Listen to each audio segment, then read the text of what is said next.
Hello and welcome to the Star Citizen Monthly Report, looking at the particulars of what happened from the CIG studios in the month of December 2015, but in a digestible format, available in note, video and podcast formats.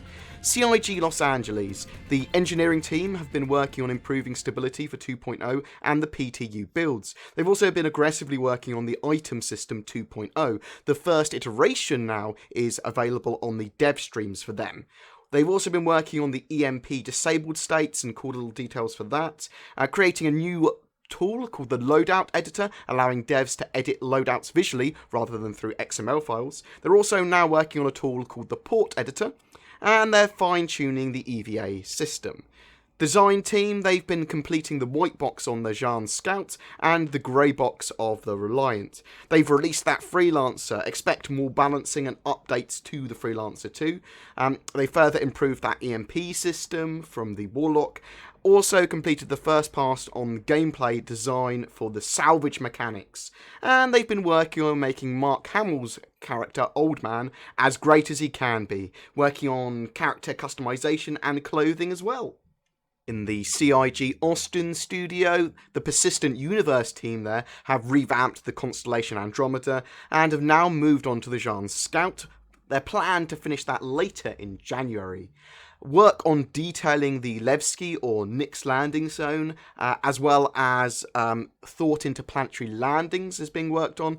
They're thinking about the night and day cycles for the planetary landings, and planets will eventually rotate like real planets. They've been focusing on additional landing zones for the Persistent Universe, getting more landing zones done in a shorter amount of time. Hero locations like Hurston and Crusader have been worked on, but also smaller ones like Sherman, space stations, research and mining outposts are all getting love too. They continue to integrate the animation data for the Persistent Universe. Medical unit and nightclub animations are nearing completion.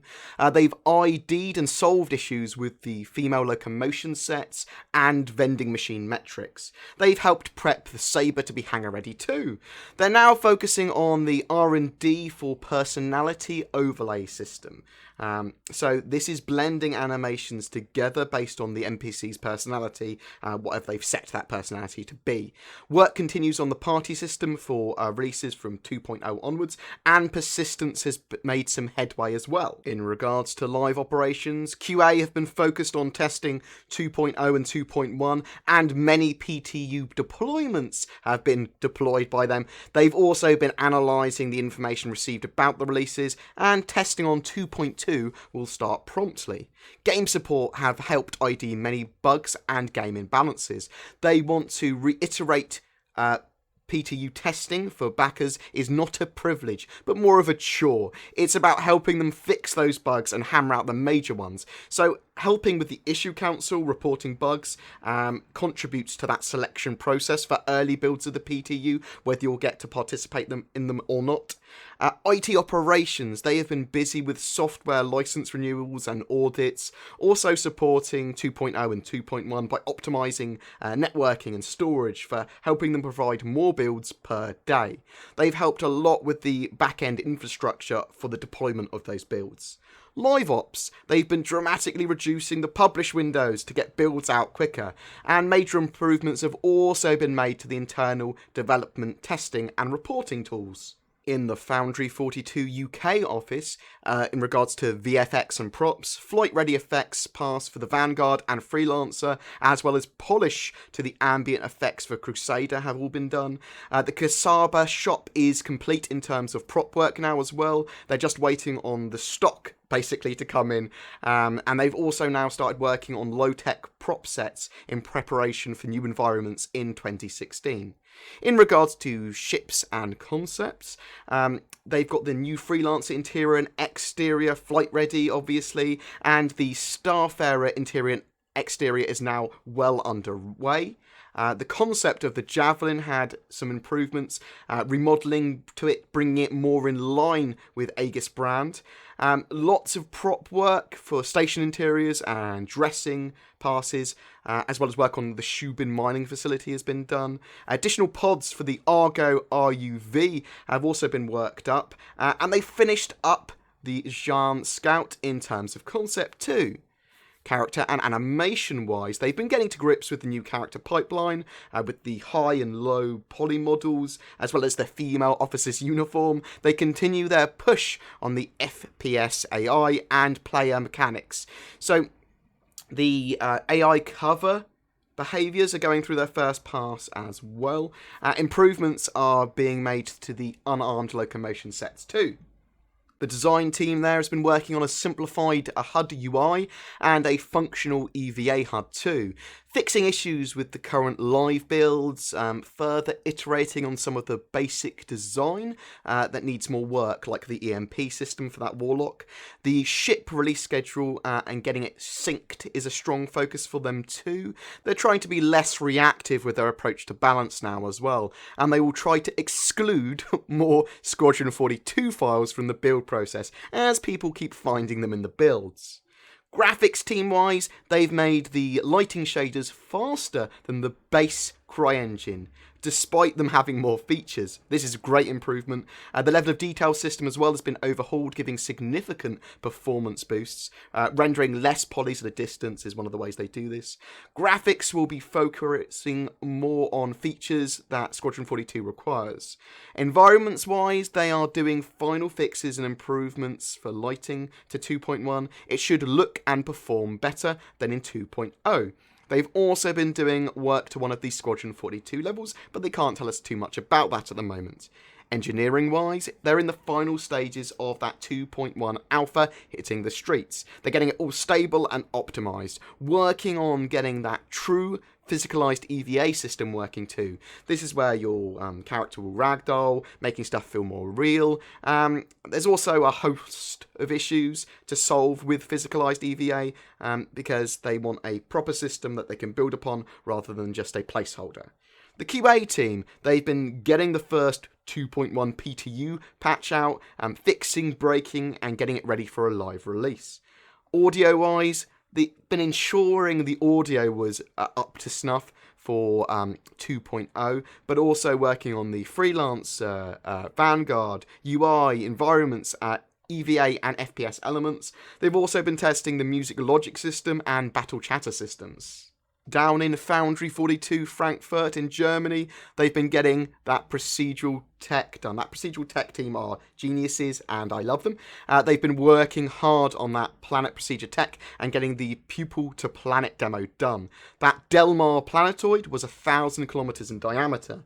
The base work for the planetary tech started in September, and besides that there are several systems making it possible. The large world 64-bit positioning, allowing large seamless worlds, the inverted depth buffering and camera relative rendering, so this renders everything relative to the camera without loss of precision, and the zone system, so some of the terrain parts are still too big for the GPU, so they have to get computed locally, avoiding any jittering or loss of precision.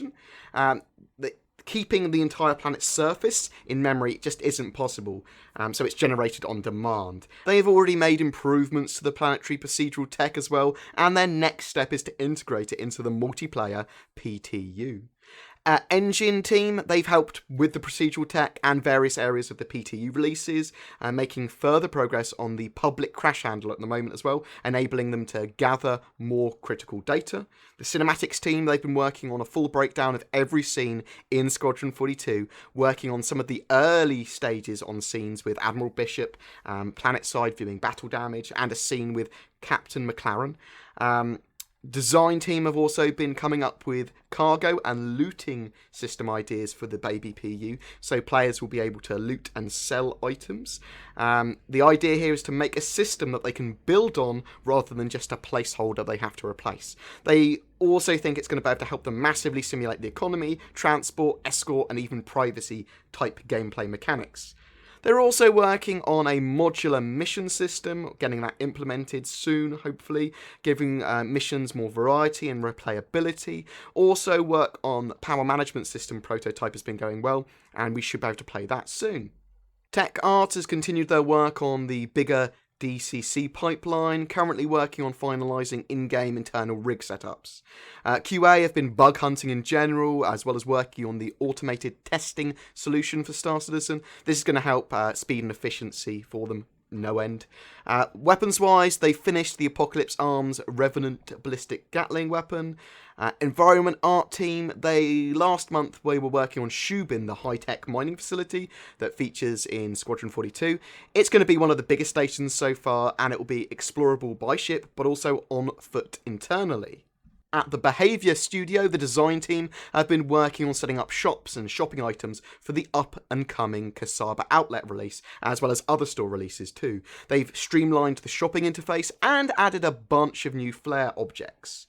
The art team have continued their work on Levski, optimising geometry like rock walls, tunnels, dressing interiors, trying to give them themes as well. They've been planning on new flare items for 2016, and they've completed the props for the clothing store for the Kasaba, so they're moving on to props for industrial and mining planets now. The engineering team, coming to us shortly in 2.1, we will have better holotable ship customization with a filter system, an improved UI. The party management and contact system have also been improved, and we're going to have a lot more stability. They're working on a full AR shopping experience currently, and you're going to be able to purchase gear for your character and preview mods to your avatar in the near future. Down in the Turbulent studio, they've got the Pledge buyback system, the Unmelt tool, launched. This allows users to buy back ships or upgrades that they previously melted for store credit. Store credit with this system cannot currently be used to repurchase pledges, but I do believe that functionality is being added in the near future. The tool can be found on the My Hangar section of the RSI website. Organisation invitations Turbulent have also been working on. So there's a new template that they've got completed for emails when they send out organisation invitations, so that you'll better be able to ID what org that's from, rather than looking like it's generically from RSI. They've also been working on other organisation improvements too.